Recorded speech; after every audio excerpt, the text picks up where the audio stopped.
Good day everyone, my name is Maria Alteapia Abasala, and together with Miss Insao and Miss Navarra from BSHM 2B, we will be discussing the topic about gender interest and needs in our subject EGS or Gender in Society.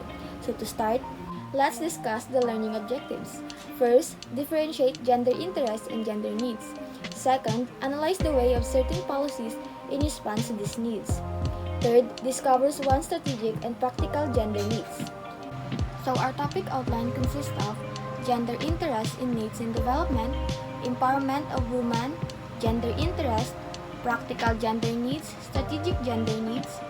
Caroline Moser in her landmark book, Gender Planning and Development, Maxine Mulinoux, her ideas on gender interest, challenges for the fulfillment of gender needs in the Philippines, and gender mainstreaming. So let us discuss the gender interest in needs and development. Development plans and policies often view women as one homogeneous group. This assumes that the needs of all women are the same. Empowering women, particularly the poor and marginalized, is crucial for the sustainable human development.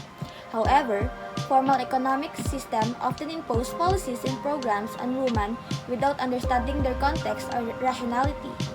Gender interest. Interests that are developed by men or women by virtue of their social positioning through gender attributes. Gender interests are assumed by many to be the same for all these belonging to the same sex. Gender interests are divided into two, practical and strategic, depending on how these gender interests are addressed. Gender needs are means by which their concern may be satisfied. Types of gender needs. Practical, concerned with a woman's immediate needs for survival, nutrition, living conditions, healthcare, and employment. Strategic, the needs women identify because of their subordinate position to men in their society. Strategic needs relate to gender division of labor, power, and control, and may include issues like legal rights, domestic violence, equal wages, and women's control over their bodies. Examples illustrating practical/strategic gender interest or needs.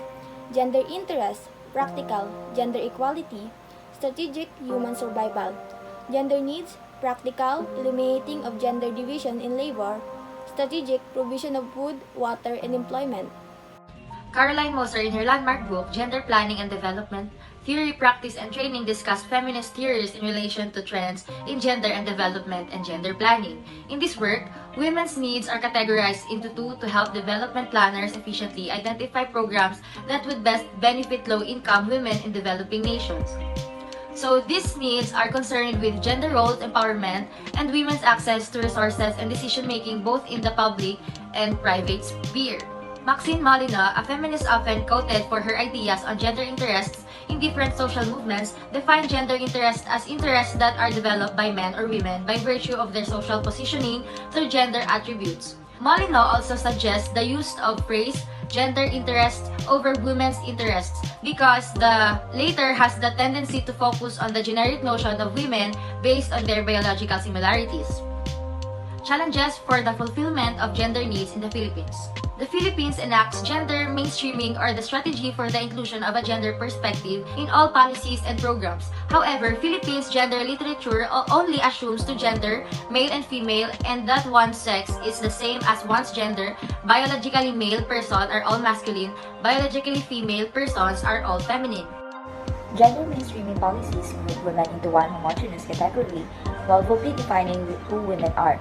While women do have some similar needs based on their biology, nuances are present in the needs of women as influenced by their religion, class, race, nationality, and age. That is one of the flaws in Philippine gender literature because they only assume two genders, male and female. This assumed homogeneity also disregards the gender needs of LGBT person. That's why lawmakers should find ways to be more inclusive in making laws for the benefit of everyone. One of the possible solutions that is proposed in today's time is the House Bill number 4982, or an act prohibiting discrimination on the basis of sexual orientation or gender identity or expression, and providing penalties. Therefore, is the first of its kind in the country. Other anti-discrimination bills have been filed in the past, but these were never solely specific, lumping the lesbian, gay, transgender, bisexual, and queer sector, LGBTQ plus sector with others such as differently agreed or the indigenous group. Social Equality Bill recognizes that inequalities stemming from prejudice and discrimination exist for everyone and disproportionately affect LGBTQ plus individuals. It affirms the fundamental rights of every person, regardless of sexual orientation and gender identity and expression, and aims to provide fair and equal opportunities for everyone in accessing basic social services, employment, education, healthcare protection under the law, and justice, while acknowledging and breaking down the barriers that exist for the most vulnerable groups.